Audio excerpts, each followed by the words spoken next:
Pembahasan soal bioteknologi uji kompetensi 1.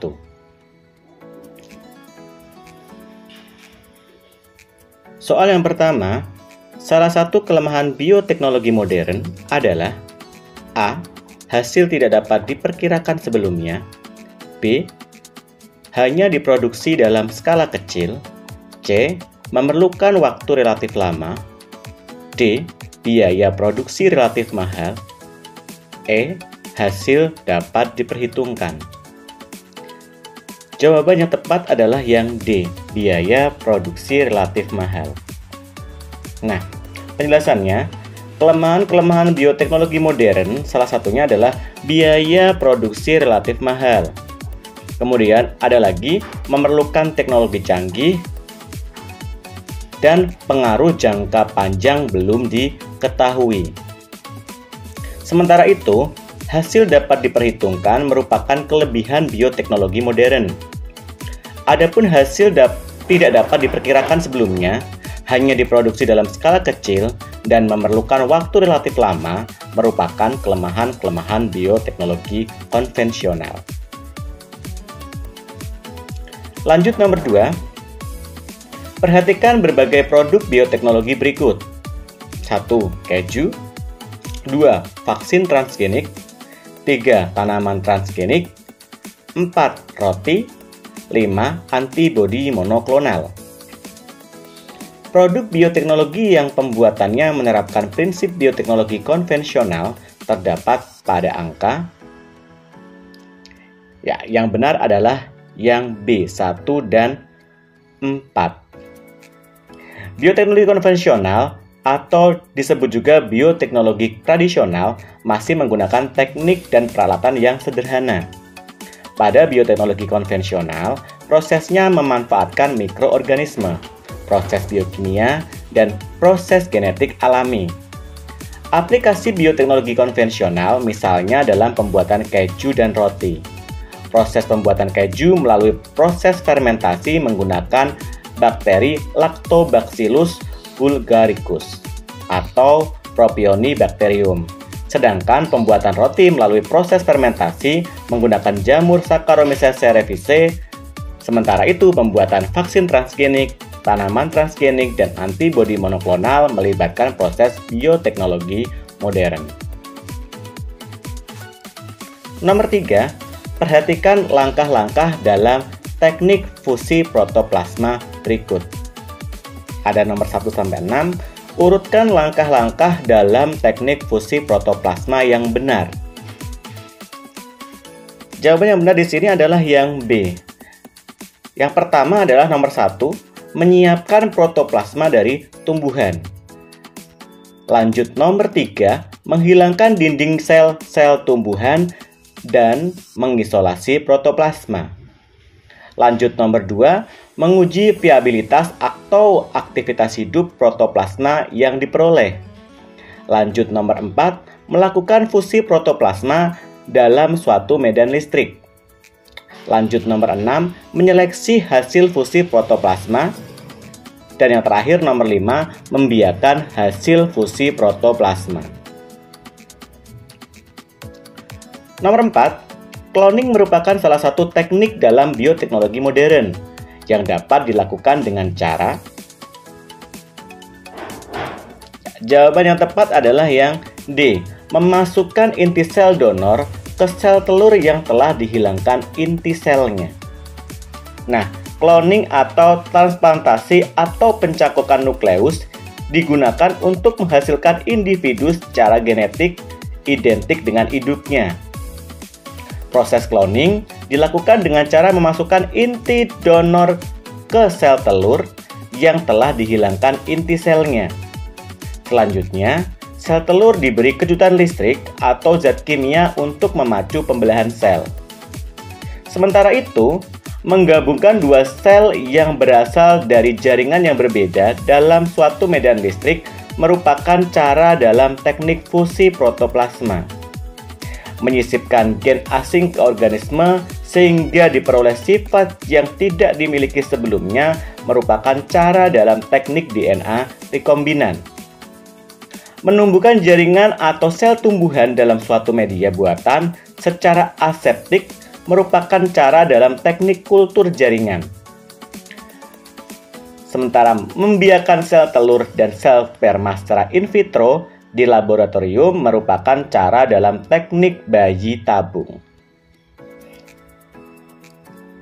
Nomor 5, salah satu keunggulan dari teknik kultur jaringan adalah, nah ini yang benar adalah yang B, tidak memerlukan lahan luas untuk menanam banyak bibit tanaman. Nah, keunggulan-keunggulan dalam teknik kultur jaringan, yang pertama, tidak memerlukan lahan yang luas untuk memproduksi atau menanam banyak bibit tanaman. Yang kedua, menghasilkan bibit tanaman yang sifatnya identik dengan sifat induknya. Yang ketiga, menghasilkan bibit tanaman dalam jumlah banyak dan dalam waktu singkat. Adapun teknik kultur jaringan membutuhkan biaya yang besar karena harus dilakukan di dalam laboratorium yang steril dan menggunakan bahan-bahan kimia. Selain itu, dalam teknik kultur jaringan juga dibutuhkan keahlian khusus agar memperoleh hasil yang maksimal. Nomor 6, teknologi DNA rekombinan dimanfaatkan dalam dunia kesehatan untuk memproduksi vaksin. Prinsip pembuatan vaksin dengan teknologi ini adalah yang A, mengisolasi gen pengode senyawa antigen dari mikrob, kemudian dilemahkan dan menghasilkan antigen murni.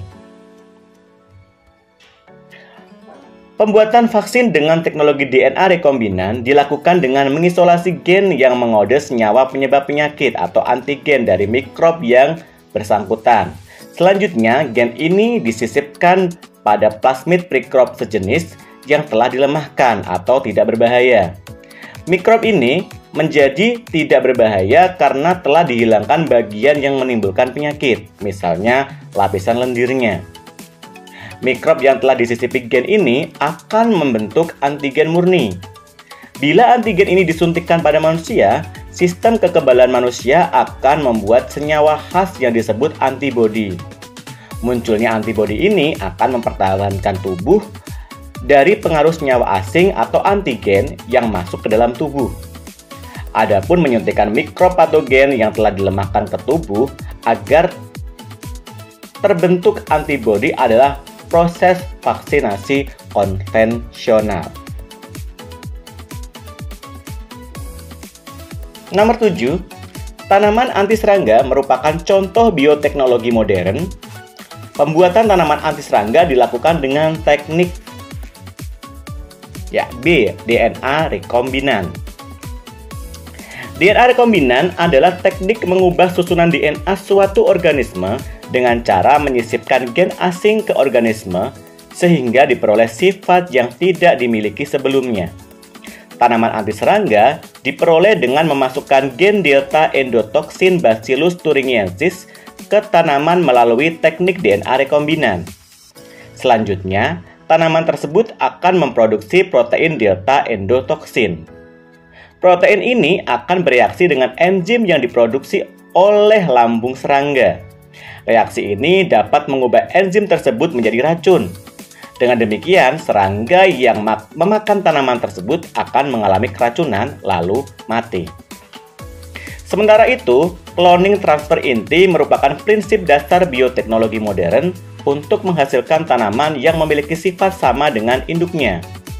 Fusi protoplasma disebut juga teknologi hibridoma atau teknik penggabungan dua sel yang berasal dari jaringan berbeda sehingga menghasilkan sel hibrid yang memiliki sifat kedua sel tersebut. Contoh produk bioteknologi yang menggunakan prinsip dasar fusi protoplasma atau hibridoma yaitu antibodi monoklonal. Kultur jaringan merupakan teknik perbanyakan tanaman secara vegetatif buatan yang didasarkan pada sifat totipotensi tumbuhan. Nomor 8. Berikut ini disajikan prosedur produksi insulin dengan teknik rekayasa genetika. Urutan teknik rekayasa genetika yang paling tepat ditujukan oleh angka Yang B, dimulai dari nomor 2, isolasi DNA dan pemetaan DNA pankreas serta plasmid bakteri. Dilanjutkan nomor 3, pemotongan segmen DNA pankreas. Dilanjutkan nomor 5, penggabungan DNA pankreas dengan plasmid bakteri. Lanjut nomor 4, memasukkan DNA rekombinan ke sel bakteri. Dan yang terakhir, mengkulturkan bakteri dengan media kultur. Nomor 9, peternakan sapi di berbagai daerah menghasilkan banyak limbah kotoran sapi.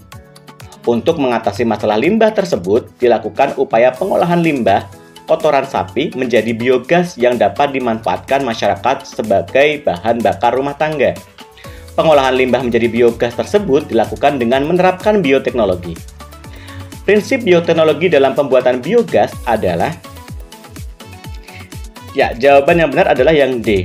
Pengubahan bahan organik pada kotoran menjadi metana oleh bakteri metanogen. Nah, pengolahan kotoran sapi menjadi biogas dapat dilakukan dengan memanfaatkan prinsip bioteknologi konvensional.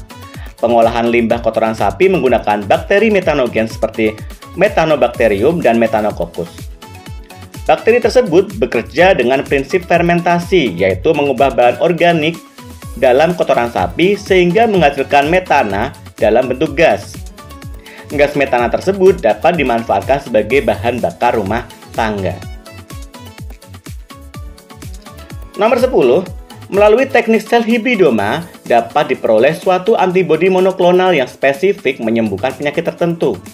Prinsip dasar teknik sel hibridoma adalah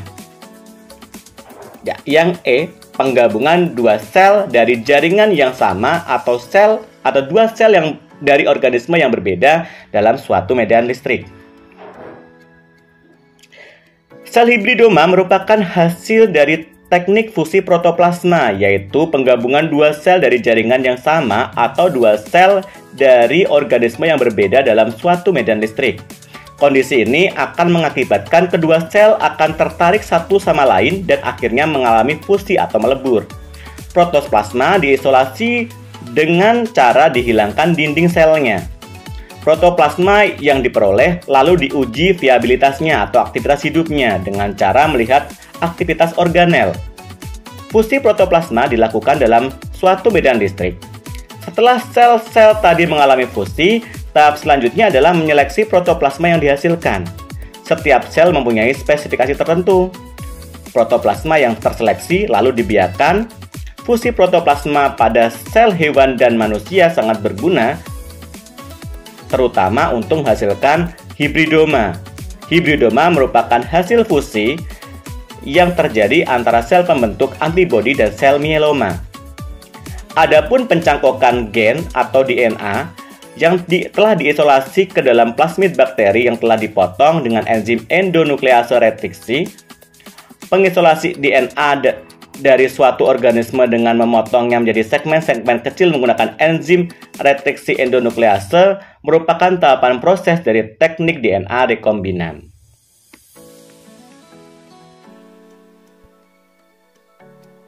Soal uraian nomor 1. Mengapa bioteknologi modern sangat erat dengan rekayasa genetika? Apa tujuan rekayasa tersebut? Nah, dalam bioteknologi modern, manipulasi tidak hanya dilakukan pada kondisi lingkungan maupun media tumbuh, tetapi juga dilakukan pada susunan gen dalam kromosom makhluk hidup yang digunakan atau rekayasa genetika. Oleh karena itu, bioteknologi modern sangat erat dengan rekayasa genetika. Nah, rekayasa genetika ini bertujuan untuk menghasilkan organisme transgenik, yakni organisme yang disusun atau susunan gennya telah diubah sehingga mempunyai sifat menguntungkan sesuai dengan yang dikehendaki. Nomor 2, apakah hasil bayi tabung memiliki kualitas yang sama dengan bayi normal? Ya, hasil bayi tabung memiliki kualitas yang sama dengan bayi normal. Kondisi tersebut karena dalam proses bayi tabung juga melalui pembuahan alami. Hanya saja, proses pembuahan tersebut berlangsung secara in vitro di laboratorium. Jadi, bayi tabung tersebut tidak ditemukan kecacatan serta pertumbuhan dan perkembangannya sama seperti dengan bayi normal. Nomor 3, apa alasan digunakannya mikroorganisme seperti bakteri atau jamur dalam proses bioteknologi? Alasannya, yang pertama, pertumbuhan mikroorganisme itu cepat. Yang kedua, sel-selnya mengandung protein tinggi. Yang ketiga, menghasilkan produk makanan yang aman dikonsumsi. Dan yang keempat, dapat menggunakan produk sisa sebagai substrat sehingga biayanya relatif lebih murah. Nomor 4, apa yang dimaksud dengan bioteknologi konvensional? Jelaskan kelebihan bioteknologi konvensional. Bioteknologi konvensional atau disebut juga bioteknologi tradisional masih menggunakan teknik dan peralatan yang sederhana. Pada bioteknologi konvensional, prosesnya memanfaatkan mikroorganisme, proses biokimia, dan proses genetik alami. Manipulasi yang dilakukan pada bioteknologi konvensional hanya pada kondisi lingkungan dan media tumbuh atau substratnya. Manipulasi ini belum sampai tahap rekayasa genetika. Jikapun ada, rekayasa yang dilakukan bersifat sederhana dan perubahan bahan genetik yang dihasilkan tidak tepat sasaran. Nah, bioteknologi konvensional memiliki beberapa kelebihan, diantaranya biaya produksi murah, teknologi menggunakan peralatan sederhana, dan pengaruh jangka panjang sudah diketahui. Yang 5, apa manfaat teknik fusi protoplasma pada hewan dan manusia? Jelaskan. Nah, fusi protoplasma pada sel hewan atau manusia dimanfaatkan untuk menghasilkan hibridoma atau sel hibrid. Hibridoma merupakan hasil fusi antara sel pembentuk antibodi atau sel limfosit B dengan sel mieloma atau sel kanker. Sel hibridoma yang dihasilkan dapat membelah secara tidak terbatas seperti sel kanker, tetapi juga menghasilkan antibodi seperti sel limfosit B. Setiap sel hibridoma menghasilkan antibodi yang sifatnya khas, sehingga hibridoma yang dihasilkan harus diseleksi terlebih dahulu. Selanjutnya, setiap sel hibrid dibiarkan untuk menghasilkan antibodi.